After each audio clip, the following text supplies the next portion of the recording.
All right. I want to welcome in the next two members of our panel right here. Paige Dower, you can find her on YouTube at Full Disclosure Productions. And right there, Chuck Cavaleris, you can find him, well, anywhere about town. Speaking of the best people you could ever hope to meet, yeah. Right, who do you know? Yeah. All right. Tennessee has had a number of players go into the portal of late, and I was going to give you a compilation across the SEC of all the players who are officially in the portal. Let me just tell you how stupid this system is. So I'm looking last night, and I'm going to get the list off one of the websites. And I noticed Jacoby Thomas' name, who's supposed to be in the portal, Tennessee safety, the third safety that was going in. Right. His name isn't on the list. So I reach out to Ryan Callahan. I said, okay, what have I missed here? I thought he was going into the portal. Did he decide not to come in? He said, well, we don't know. He said, the deadline was Friday. So the deadline, Friday, to put your name in. But the schools can wait 48 hours to really put it in there and let you, to put their name in the portal and let you know. I said, so Monday. It's like, well, no, Tuesday, because we're not going to count the weekend. This system is so stupid. It's unbelievably stupid, and I'm tired of it. So anyway, all I did, I said to heck with it. I'm going to give you a list of the players who are coming in, and we'll show you that in a second. But right now, if you go online, people are really freaking out that Tennessee's got, you got three safeties at the moment if Thomas goes. Tennessee waits to put it in there so they can try and talk him out. They're scrounging for dollars to give him more cash to keep him. But when you look at the people who are in, and so far you're really not pulling people out, the reaction has not been spectacular. Right for people to freak out a little bit or no? I think so. I mean, I even went back the last couple of years, and the ratio that they have of guys transferring out and the guys that they're getting in is not a model that you can sustain. And it's kind of been trending this way where I think 24 guys have entered, and they've only received 5 guys out of the portal. You look around to the rest of the SEC, the only comparable team is Florida. And I think in that regard, you don't want to be comparable to Florida. You look at other teams like Texas and Georgia. They might be losing double-digit guys, but they're getting them back in the portal too. Tennessee's not really been able to do any of that from the December date all the way up until now. So I think it's concerning. They've got the culture. I think that's the hardest part of the equation I find sometimes, but something is disconnected within that program that players don't maybe believe that this is where they should spend a year of eligibility. The interesting thing is, for the most part, when Heupel has gotten somebody out of the portal, most of them have been somewhat productive. Most of them have been productive. Right. I.e. Jacoby Thomas. Yeah, the other interesting note to all that is after the Ohio State game, everybody's saying they spent $20 million on their roster. We broke it down and said, yes, but the majority are high school recruits. And we said the best way to build is through high school and sprinkle in the transfers. There's not a lot of sprinkling is the problem here. They do a lot of high school recruit. Heupel's obviously a big believer in building with culture and building with young guys. 25-man class this past year. There aren't tons of slots there when you consider the NCAA issues as well. Chuck, does it concern you that Tennessee hasn't been grabbing a ton of guys out of the portal? Yes, and I can see why people, I don't know if freaking out is the right word, but when you out. look at, freaking out. When you look at the numbers, the portal should at least help you fill immediate needs, right? That's how I look at it. Heupel looks at it, and it's hard to argue, long-term success is about culture and about all of the things you do, maybe even off the field, to build that chemistry.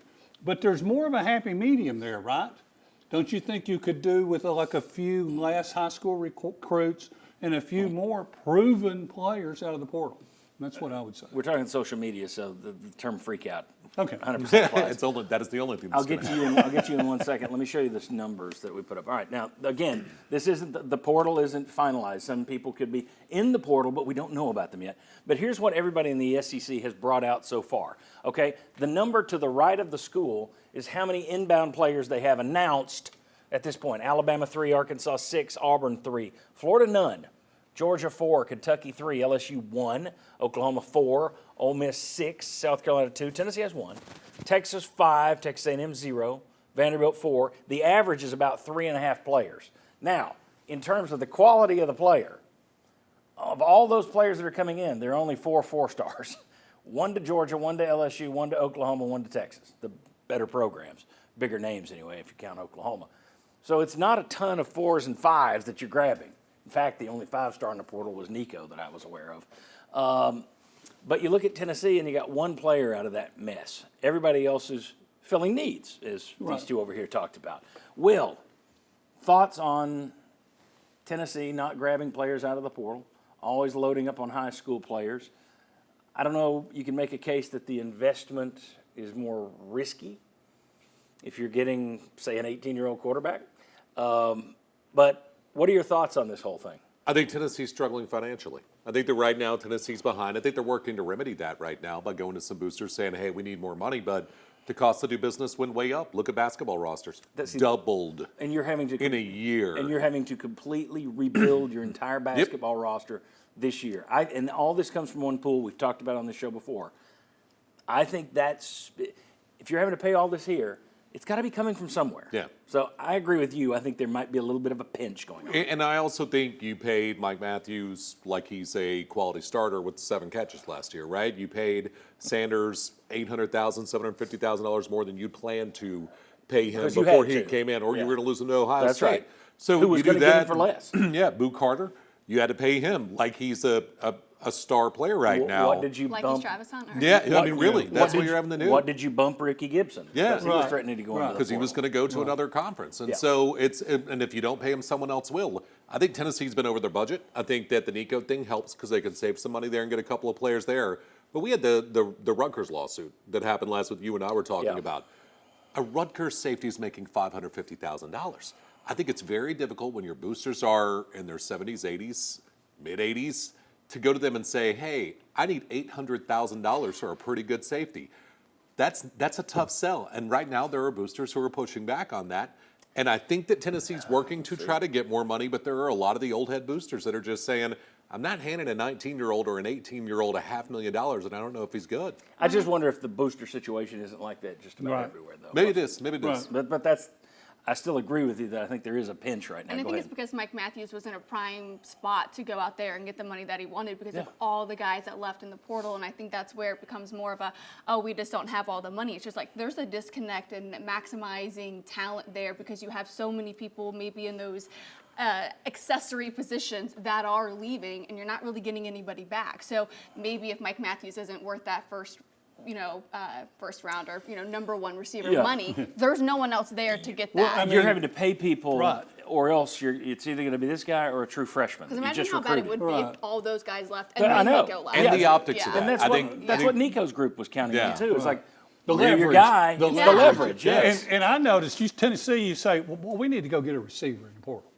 Well, Syracuse has one, and they're upset they're losing him. And he wants $2 million. And he wants $2 million. That flabbergasted me. So that's what you're up against, John, too. Yeah. I mean, but here's the one thing. If you're going to go heavy high school players, we need to see some more player development and kids playing earlier because they're going to transfer if they don't get to playing time. Here's the thing: if you play a bunch of kids early this year, you know what that means. Most teams that play a bunch of kids aren't going to the They playoffs. suck, yeah. Okay, so are people going to be patient? I don't Probably think not. they are. Of course, I don't think they are. So you can all say we need to see more freshmen, Yes. and then you go out there and you finish 7 and 5. Yep. The hell's wrong with this guy? Yeah, He's playing all these freshmen.